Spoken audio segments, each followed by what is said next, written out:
He's very healthy, and it's sort of the whole metaphor. He's just sort of brought himself. His the heart's a muscle. He's out there exercising and gets better, and that's what he's done. And he's done that physically, mentally, spiritually, and he's in a different place. He's teaching criminology at academy, and he's sort of putting his life together. We meet his niece, Max. He hasn't really had a big relationship with her. There's only like a few Hardys left, because most of them are dead. And he's got a sister down in Boca, and he's got his niece Max from his oldest brother who died in 9/11, which we set up last year. And he's sort of, she's a cop. They're all cops in the Hardy family, and she's there to sort of, she very, very much loves having her uncle in her life. She's waited a long time for that to happen, and she's even when he tries to push her away, she doesn't go anywhere. She's a really tough character, and she's a lot of fun, and I really like it. She's doing a good job, and they have great chemistry together. So those scenes are are fun to shoot, and Weston and Ryan have a lot of great chemistry, and so that's a big part of the show this year is their relationship and how they sort of starts and twists and turns, and that relationship's a lot of fun. It's very emotional. I have a question. I have interviewed you. Yes. I feel like for 10 years, show after show after show. How do you do it? Where does it come from? Because I mean, it's like Dawson's Creek, Vampire. The list just goes on and on. How do you come up with new ideas? What do you do? Oh, wow. Where do they come from? Where does the magic happen? Well, I don't know if it's magic, but it's just I don't know. It's if you do it every single. I think the trick is you write every day. I write every single day, whether I'm writing, Vampire Diaries or primarily focused on this show. I'm not even writing Vampire Diaries. Right. However, the 100th episode's coming up, and Julie's where are you? So I keep playing with the idea of doing that with her, the 100th episode, because I desperately want to. But I don't know if I'm going to be able to make it happen.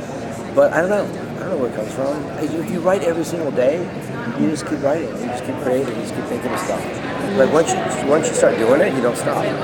And for the following, do you plan out? Because as it's going on, you're going, I have no idea what's happening, and then at the end you're like, like it all fits together. Well, that's the goal. I mean, hopefully it all fits together. I mean, it doesn't always start that way or work out that way, but we learned a lot from last year. I have a really great group of writers. I sit in a room prior to the show starting, and I sit in a room with 6, 7 other writers, and we have whiteboards all around the room, and we break everything out. We have 15 episodes.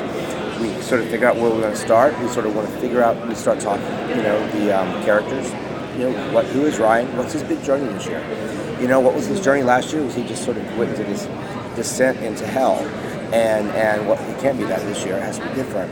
So what's the take on that? Well, it can be a descent into hell, but it better either go deeper and darker and further, or he better get out of it, and he better find some redemption and find some hope. And what are the big emotional challenges? If he's having, both characters last year are having died, and so this year there's the resurrection, and we sort of watch Joe Carroll in his path, and we watch Ryan Hardy in his path, and they both sort of are trying to find some hope, and it's fun to watch. I think it's an emotional season. I hope it's an emotional season. Well, after all the controversy about the violence last season, are you going to push the envelope the same way this season?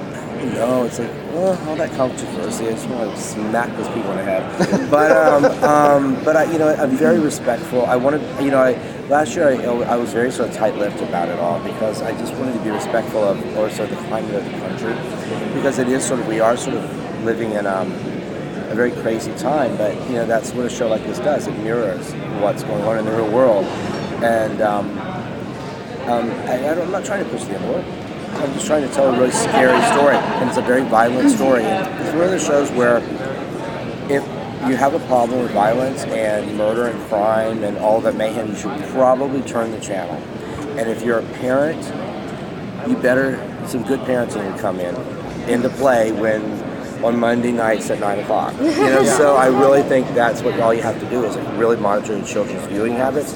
And then if you don't like violence, turn it off, because yes, it is violent. We're not trying to push the envelope, but we're trying to tell a scary story, and it is about a bunch of characters who are extremely violent. So and we're dealing with mental illness, and we're dealing with psychopaths. And one of the things we're talking about this year is up until this recently, psychopaths have been void of empathy. But now there's all these new studies saying that psychopaths can actually feel empathy, and they can actually experience it. And it's just fun to delve into Joe Carroll with empathy. It'd be fun. So we're having fun with all this stuff. So. Will Joe still be the central villain going into season 2, or will we see maybe some of his followers become like bigger villains in their own right? Yeah, the story's not going to, it can't follow the same trajectory as last year, so we sort of have switched it up a little bit. And there are some other villains that do surface in some interesting and surprising ways that will prove a challenge for Ryan, not only Ryan, but Joe Carroll as well. So, it's going to be, it's sort of, we keep bringing in new villains. It's something that happens throughout the entire season. It's not just one villain. So we're having a lot of fun with it. It's kind of like Joker. What happened last year spawned a whole bunch of people to surface. He's got a lot of, Joe Carroll in a weird way has created a climate of what happened last year. Has created a climate that has sort of sparked the interest of a lot of psychopaths.